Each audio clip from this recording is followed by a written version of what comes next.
Finally, the contents of the proposed constitutional amendments and roadmap have been unveiled to Parliament by the Minister of Justice Princess Kasune. Among the key proposals is constituency delimitation, which seeks to amend Articles 58 and 68, aiming to redraw electoral boundaries for more equitable constituency development fund distribution based on size and population. Another significant proposal is the Candidate Resignation Clause, an amendment to Article 52(6) that ensures elections can proceed without the need for fresh nominations should a candidate resign. The Enhanced Representation proposal also stands out, calling for amendments to Articles 47(2) and 68 to guarantee seats for women, youth, and persons with disabilities, ensuring their greater representation in the legislature. The government intends to deal with only non-contentious issues.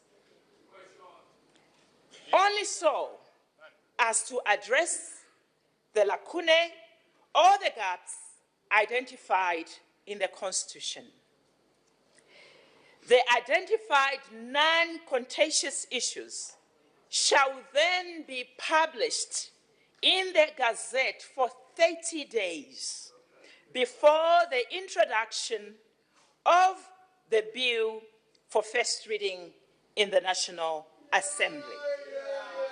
So, to garner wide and inclusive consensus on these very issues, especially through you, members of Parliament.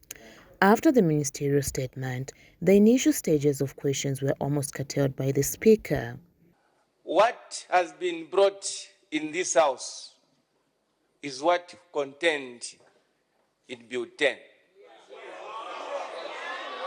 And today we have been vindicated, Madam Speaker. These people, it's a show that you can never trust UPND. Just a few weeks ago, Madam Speaker, the head of state is on record of having said the draft is there. Where have you brought order, Madam Speaker? We can skip this process and go to the next item. Let's skip it. Because even us won't take the nonsense. We also won't allow the nonsense. Review. USA has pulled out. They cannot pay the bills when they are due. Where will they get the money from? Why can't they wait for this constitution until after 2026 general election? In response to these proposed changes, MPs have posed a range of questions seeking further clarifications. To amend the constitution, whether it's one or two, requires resources. The budget of 2025 did. Can you behave yourself? Order, honorable members. Let's allow the honorable member. Please, honorable member Fonkana, go to your question.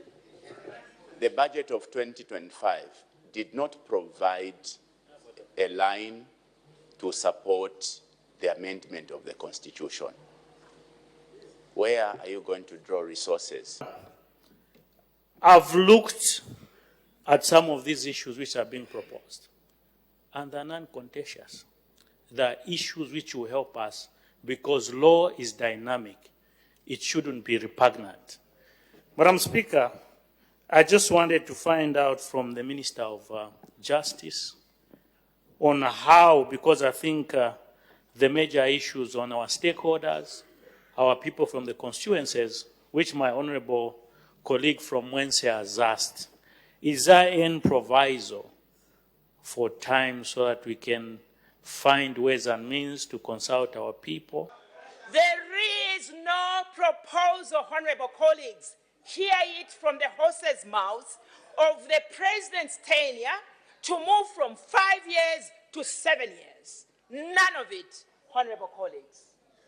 Secondly, to make it loud and clear, because we are all bound by the statement we make, there is no proposal of any provision to take away the 50+ requirement for one to become president.